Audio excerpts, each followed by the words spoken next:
Viewers, বাংলাদেশিদের জন্য কি ইতালির দরজা সম্পূর্ণরূপে বন্ধ হতে যাচ্ছে, বা বাংলাদেশ কি কালো তালিকাভুক্ত বা ব্ল্যাকলিস্টে পড়বে? আসলে এ বিষয়ে আমি কোনো মন্তব্য করতে চাচ্ছি না, এটা সময় বলে দিবে। তো আমি আসলে প্রথমে আপনাদেরকে একটু বিস্তারিত বলবো আসলে কোন বক্তব্যটা নিয়ে এত তোলপাড় হচ্ছে বা কোনটার উপর ভিত্তি করে আমরা এমনটা ভাবছি। তো ভিউয়ার্স, এখানে স্বয়ং ইতালির president prime minister Giorgia Meloni তিনি মঙ্গলবার তার পার্লামেন্টারি মিটিং এ বলেছেন যে বাংলাদেশে কেনাবেচা হয় ইতালির ভিসা এবং তিনি ব্যবস্থা নেওয়ারও হুঁশিয়ারি দিয়েছেন। তিনি বলেছেন বাংলাদেশে ইতালির শ্রম ভিসা বেচা কেনা হয়, এক একটি ভিসা 15,000 ইউরোয় প্রায় 15 লাখ টাকা বিক্রি হয়। এ অভিযোগ করে ইতালির প্রধানমন্ত্রী জর্জিয়া মেলোনি হুঁশিয়ারি করে বলেন যে ভিসার অপব্যবহারের বিরুদ্ধে ব্যবস্থা নেওয়ার কথা ভাবছে দেশটি।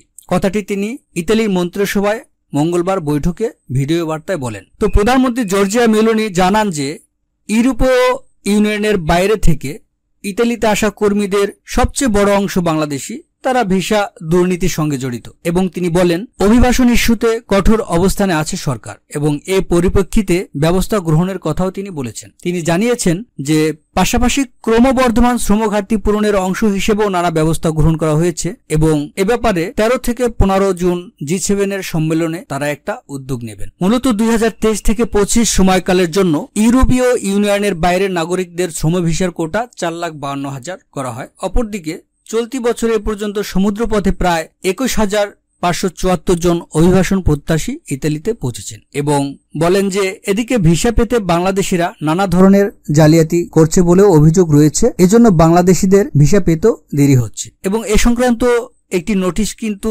30 এপ্রিল বাংলাদেশে নিযুক্ত ইতালি এম্বাসি প্রকাশ করেছিল এবং তারা সেখানে বলেছিল যে কোভিড-19 পরবর্তী সময়ে 3 গুণ বৃদ্ধি পেয়েছে ভিসার আবেদন এবং সেখানে প্রতি 4টা নুল্লস্তা একটি নুল্লস্তা ফার্স্ট ডকুমেন্টস, যার দরুন প্রকৃত যে নুল্লস্তাধারী তাদের প্রক্রিয়াটাও ধীরগতি হচ্ছে এবং ভিসা পেতে সমস্যা হচ্ছে। তো ভিউয়ার্স, আমরা যদি একটু পর্যালোচনা করি তাহলে দেখব যে 2024 জন্য নির্ধারিত কোটা হচ্ছে টোটাল 1,51,000 এবং এই লোকগুলো নিবে হচ্ছে 32টা দেশ থেকে। তো আপনারা দেখুন সেখানে 70,000 ইমেল জমা পড়েছে বা 51%, সেক্ষেত্রে অর্ধেকই বাংলাদেশিদের দখলে। এটা আসলেই প্রশ্নবিদ্ধ। তো আপনাদেরকে আমি একটা ডাটা দেখাচ্ছি, আপনারা দেখতেই পাচ্ছেন, এটা হচ্ছে দেশের তালিকা আর কম্পেয়ার করা হচ্ছে 2022, 23 এবং 2024 মধ্যে। তো বাংলাদেশে 2022 ছিল 45%, 23 63% এবং 24 51% বৃদ্ধি পেয়েছে। এবং আপনি যদি অন্যান্য দেশগুলো দেখেন সব দেশে পর্যায়ক্রমিকভাবে আরো ভিসার আবেদনের সংখ্যা কমেছে।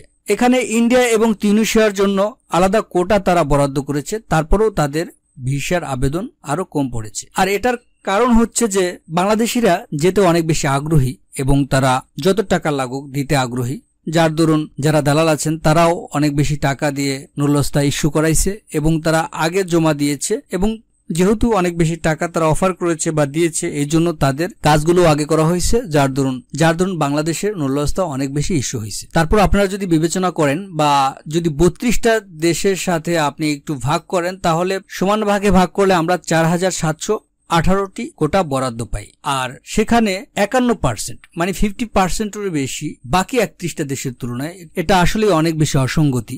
তো ভিউয়ার্স, সেখানে আরেকটা অপ্রিয় সত্য হলো যে অনেকে বলে থাকেন আমরা কেন ভিসা পাচ্ছি না, ভিএফএস গ্লোবাল, ইতালি এম্বাসি তারা আমাদেরকে ভিসা দিতে দেরি করছে, যেসব মালিক আমাদেরকে ইতালিতে নেবে তারা পরবর্তীতে নিয়ে কি করবে সময় মতো যদি কর্মী না পায়।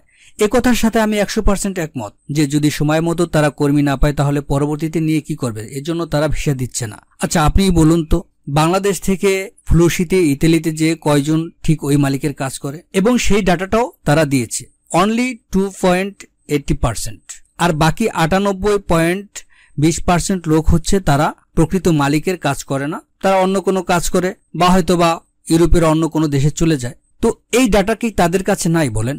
অবশ্যই আছে যে কতজন লোক ফ্লুশিতে আমাদের দেশে প্রবেশ করলো এবং তারা কত % কাজ করতেছে। তো তারা লোক নেয় হচ্ছে কাজের জন্য নির্দিষ্ট একটা কোম্পানিতে, সেখানে যদি কাজই না করে তারাই বা কেন নেবে বলেন? তো ভিউয়ার, সবকিছু মিলিয়ে আমার যেটা মনে হয় যে এখনই বাংলাদেশ যে কালো তালিকাভুক্ত হবে বা ব্ল্যাকলিস্টে পড়বে এরকমটা আমার মনে হয় না, তারা এমনটা করবে না, বা যারা জমা দিয়েছে তারা যে একদমই যেতে পারবে না এরকমটা হবে না।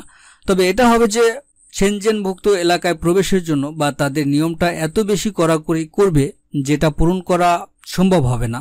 যেসব নল্লাস্তা উঠছে বা যেসব মালিকের যেভাবেই হোক ফাঁক ফোকর দিয়ে উঠেছে সেই শর্তগুলো পূরণ করা সম্ভব হবে না এবং ভিসাও বেশিরভাগ নল্লাস্তাধারী পাবে না।